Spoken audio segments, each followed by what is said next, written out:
Hello, guys. Today, we're going to look at a very old story. And remember, if you hear this story, don't tell anyone. People can get hurt. A dense fog clung to the mountain, swallowing the last rays of sunlight. Legends whispered of a spirit haunting its peaks, a guardian turned vengeful. Many had climbed up, lured by tales of treasures hidden in the cliffs. Few ever came back. The wind howled, carrying chilling cries that echoed through the valleys below. One night, 5 friends decided to camp at the summit. They laughed, oblivious to the danger lurking nearby. As darkness fell, casting long, eerie shadows around their fire, they shared stories to keep their spirits high. Suddenly, a blood-curdling scream shattered the night, echoing from the mountainside. A horrifying sound that seemed to suck the joy out of their laughter. Panic erupted. The friends leaped to their feet, their faces pale in the firelight. Their bravado from before vanished, replaced by raw terror. And then he saw her, a shadowy figure standing at the edge of the firelight, her eyes glowing an eerie red in the darkness. She was tall and thin, with long flowing hair that obscured her face. A chill wind seemed to emanate from her, sending a shiver down his spine. Before anyone could react, she vanished. They searched for her, calling out into the darkness, but there was no reply. Only the crackling fire and the whispering wind answered them. As the minutes ticked by, the fear began to consume them. The silence was broken only by their ragged breaths and the pounding of their hearts. He knew they should leave, run away from this cursed place. But his legs felt heavy, as if anchored to the spot by an invisible force. The mountain, it seemed, had a hold on them, a sinister grasp that made escape impossible. Then she appeared again, closer this time, her form coalescing from the shadows. Her eyes, those burning embers in the darkness, seemed to pierce through him, reading his every fear, every doubt. "Bye." And then she spoke, her voice a raspy whisper that sent another wave of terror crashing over him. "Leave this place," she hissed, "or suffer the fate of those who stayed."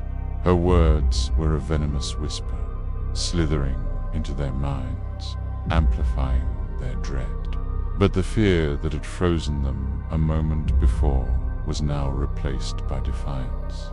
They would not be dictated to by some mountain hag, some figment of their overactive imaginations. They had come to conquer the mountain, and by God, they would do it. With newfound determination, they started packing their things, eager to put as much distance between them and the creepy woman as possible. But as they turned to leave, the ground beneath their feet rumbled. The earth itself seemed to shake with anger, as if responding to their defiance. A deep fissure suddenly opened up in the ground, its jagged edges yawning like a hungry maw. The fire, as if sensing the danger, flared up, casting grotesque shadows that danced menacingly around them.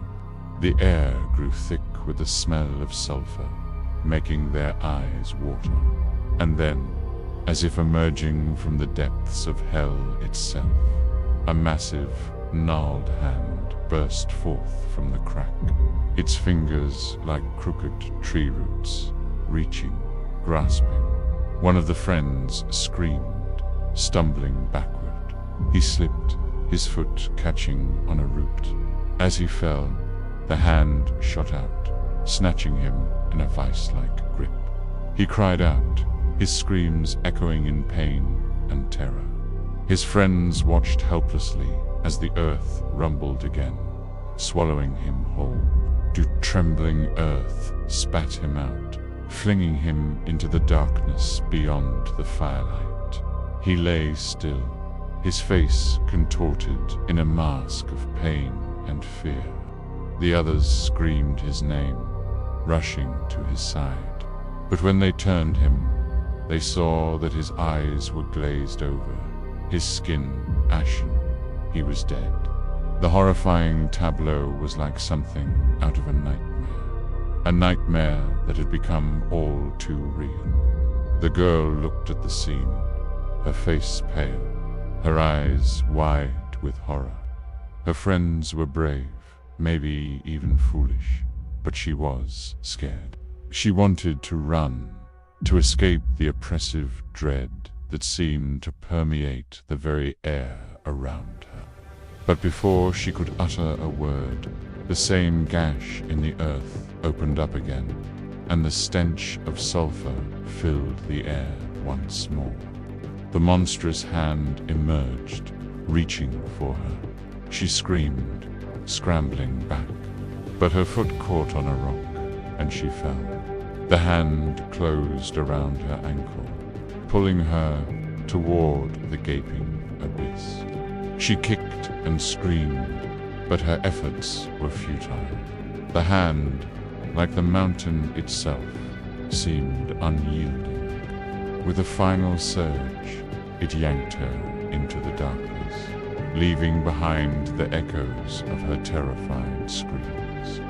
When they woke, the sky was gray, the sun nowhere to be seen.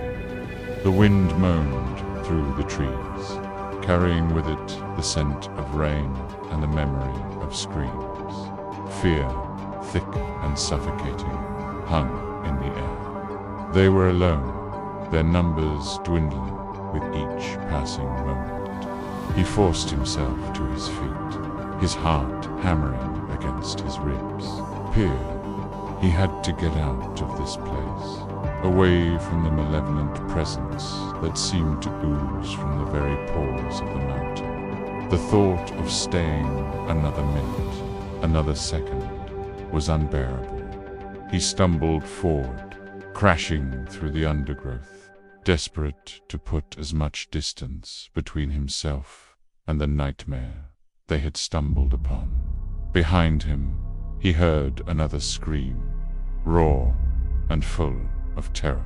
It was his friend's voice, edged with the primal fear that sent a fresh wave of panic coursing through him.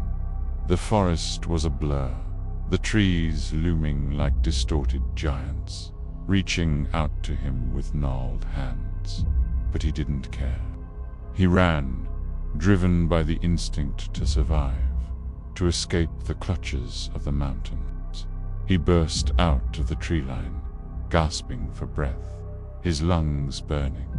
The clearing was empty, the campsite abandoned, save for the dying embers of the fire that glowed like accusing eyes in the gathering gloom. His gaze fell on the ground, and his blood ran cold. Imprinted in the soft earth were the marks of their companions' passage, their footprints leading away from the camp and into the darkening woods. There was no sign of struggle, no indication of where they might have gone. An unsettling calm had descended, a silence so profound it was deafening.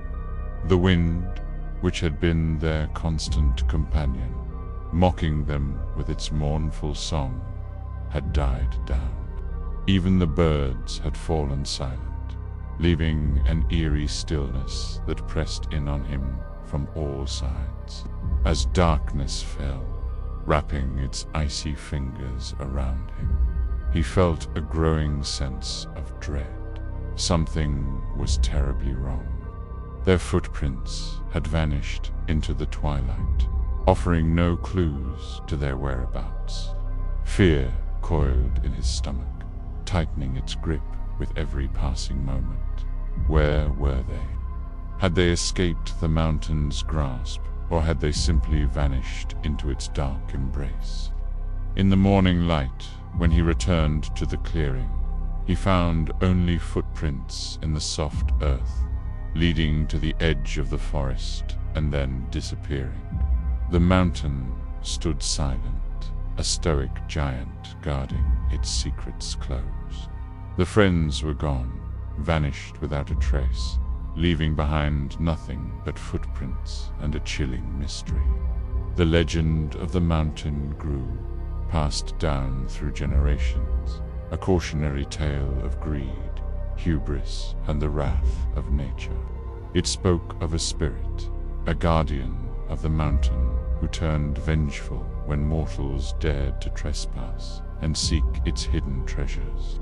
Some said it was the spirit of a woman scorned, others a jealous lover. But all agreed, the mountain claimed those who entered its domain, trapping their souls within its rocky confines. Did the friends stumble upon a portal to another realm, a gateway to somewhere beyond our understanding? Or did they fall victim to the mountain's ancient magic, their souls now wandering eternally within its misty peaks? The truth, like the mountain's peak, remains shrouded in mystery, lost in the mists of time. All that's left is the legend and the chilling reminder to stay away, to heed the whispers of the wind that carry tales of woe from the mountain's shadowed slopes. And if you happen to hear this story, don't tell anyone. People can get hurt.